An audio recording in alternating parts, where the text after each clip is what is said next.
জায়গাটি রাশিয়ান জারের গ্রীষ্মকালীন বাসস্থান। এটি সেন্ট পিটার্সবার্গেই অবস্থিত। আমরা যে বিল্ডিংটি দেখতে পাচ্ছি এটি দ্বিতীয় বিশ্বযুদ্ধের সময় জার্মান সেনাবাহিনী একেবারে ভেঙে দিয়েছিল।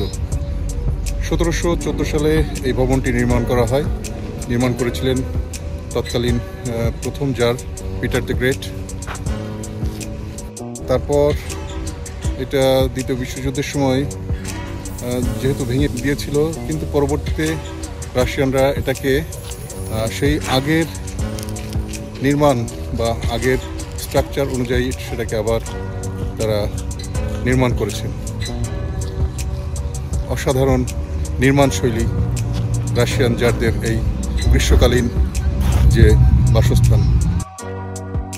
পিটারহফ রাশিয়ার অন্যতম বিখ্যাত রাজপ্রাসাদ ও উদ্যানসমূহের সমষ্টি, যা সেন্ট পিটার্সবার্গ শহরের কাছে ফিনল্যান্ড উপসাগরের তীরে অবস্থিত। একে অনেক সময় রাশিয়ার ভার্সাইও বলা হয়। এটি রাশিয়ান জারদের গ্রীষ্মকালীন বাসভবন হিসেবে ব্যবহৃত হতো। এটি নির্মাণ করেন তৎকালীন জার পিটার দ্য গ্রেট। 1714 সালে নির্মাণ কাজ শুরু হয় আর 1723 সালে আনুষ্ঠানিকভাবে উদ্বোধন করা হয়।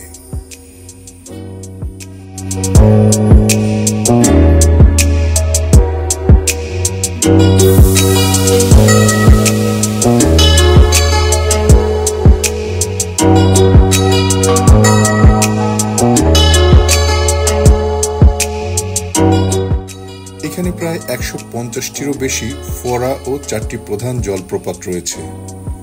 এর মধ্যে সবচেয়ে আকর্ষণীয় হল গ্র্যান্ড ক্যাসকেড, যেখানে 64টি ফোয়ারা ও অসংখ্য সোনালী ভাস্কর্য রয়েছে।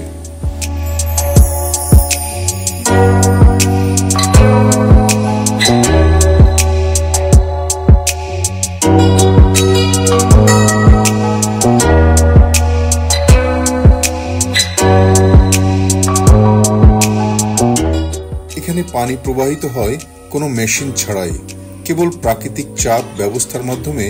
এটি স্থাপত্য প্রকৌশলের এক বিস্ময়।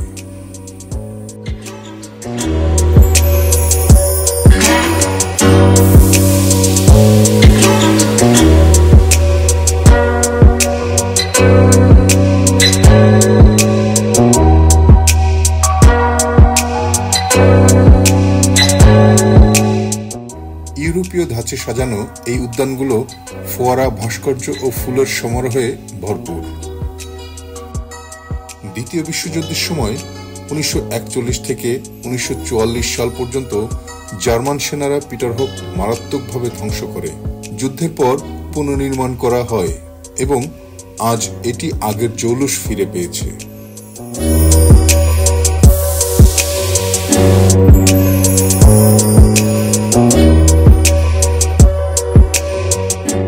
বর্তমানে এটি একটি ইউনেস্কো ওয়ার্ল্ড হেরিটেজ সাইট এবং সেন্ট পিটার্সবার্গ ভ্রমণের অন্যতম প্রধান আকর্ষণ।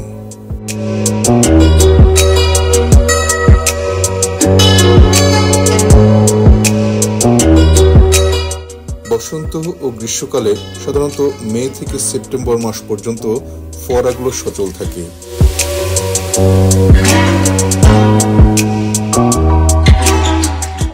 প্রাসাদ, উদ্যান ও ফোয়ারাগুলো দেখতে প্রতিদিন হাজার হাজার পর্যটক আসে।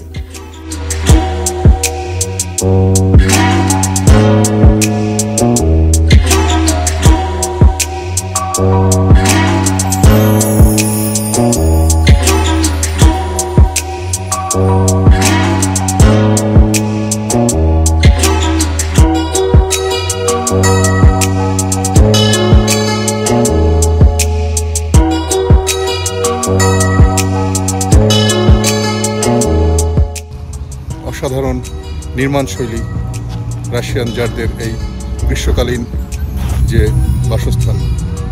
রাশিয়া সত্যি অনবদ্য।